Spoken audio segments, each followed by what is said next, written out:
Halo Pak Adi dan teman-teman. Pertama kita akan memperkenalkan diri kita. Saya Ken Rival Alibaran dari kelas 12D nomor absen 19. Saya Wasius Tanata, biasa dipanggil Luis dari kelas 12D nomor absen 3. Dan kita akan membuat penjelasan materi tentang seni yang telah kita pelajari di kelas 11 semester 1 dan 2. Selamat menonton. Nah, selamat pagi, siang, malam Pak Adi. Kita dari kelas 12D akan menjelaskan sekilas materi tentang kelas 11 yang telah kita pelajari.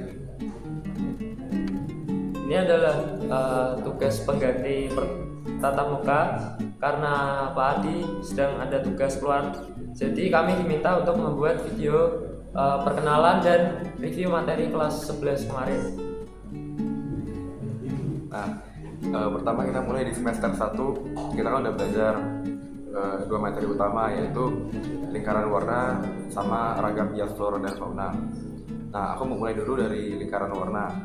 Jadi di lingkaran warna ini kita belajar teori warna, misalnya warna primer, warna sekunder, warna tersier. Nah, kita juga belajar gimana cara kita gabungin warna biar bisa ngasilin warna yang harmonis gitu loh.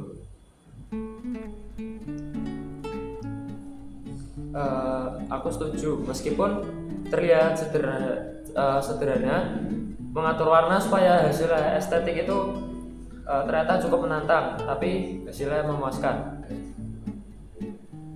Nah, setelah itu kita masuk ke materi flora dan fauna ragam hias ya. Nah, di sini itu kita diajarkan gimana kita bisa gambar-gambar motif hias yang diambil dari bentuk tumbuhan dan hewan. Motif ragam hias ini sering kita jumpai di seni batik, ukiran kayu, kain tenun, bahkan arsitektur tradisional. Kita juga belajar prinsip pengulangan pola agar terlihat seimbang dan simetris. Nah, yang seru adalah ketika kita mencoba membuat ragam hias sendiri. Misalnya ada yang nyoba buat bunga-bungaan, daun-daunan, dan juga bentuk ikan atau gak burung. Nah, jadi di pelajaran kali ini kreativitas itu benar-benar diasah ya di sini. Menurut saya, pelajaran semester 1 ini sangat membantu mengembangkan kemampuan visual dan pemahaman dasar seni rupa. Kita jadi lebih menghargai karya seni tradisional Indonesia. Nah, terus kita masuk ke semester 2 ya. Nah, jadi di semester 2 ini kita juga punya dua topik utama tiga topik utama.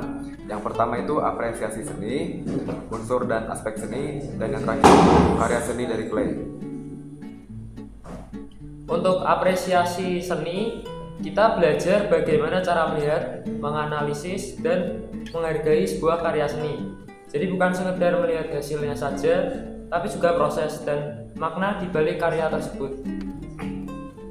Nah, kita juga diminta untuk menganalisis beberapa lukisan atau patung. Lalu kita juga diminta kayak semacam pendapat tentang karyanya. Nah, menurut kita itu cukup menantang karena kita diharuskan untuk berpikir lebih kritis dan dalam. Betul, tapi dari situ saya belajar bahwa setiap karya seni pasti punya cerita dan tujuan. Kita jadi lebih terbuka dan belajar untuk menghargai proses orang lain. Nah, lanjut ke unsur dan aspek seni.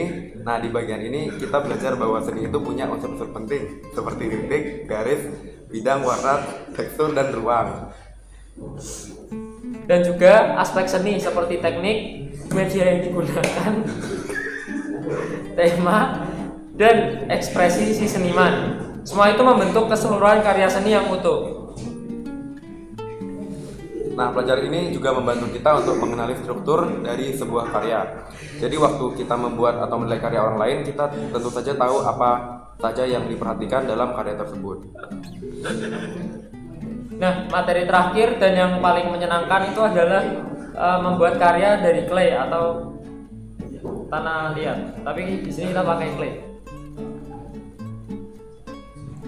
Nah, ya, jadi di pelajaran ini kita itu bebas untuk membentuk objek apapun, mulai dari bunga, hewan, ataupun bentuk abstrak, sampai karakter animasi juga bisa. Nah, jadi kita benar-benar diajarin buat jadi seniman beneran gitu.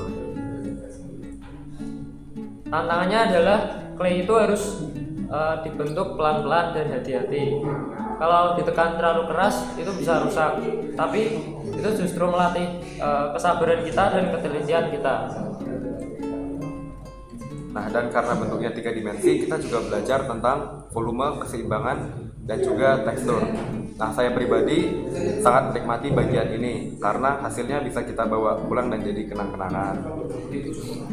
Dari semua materi yang sudah kita pelajari, saya merasa pelajaran seni budaya bukan hanya soal menggambar, tapi juga membentuk karakter seperti sabar, teliti, kreatif, dan juga menghargai karya orang lain.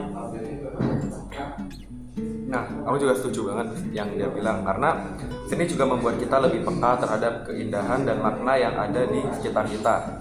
Contoh aja termasuk budaya Indonesia yang begitu banyak. Sekian video dari kami.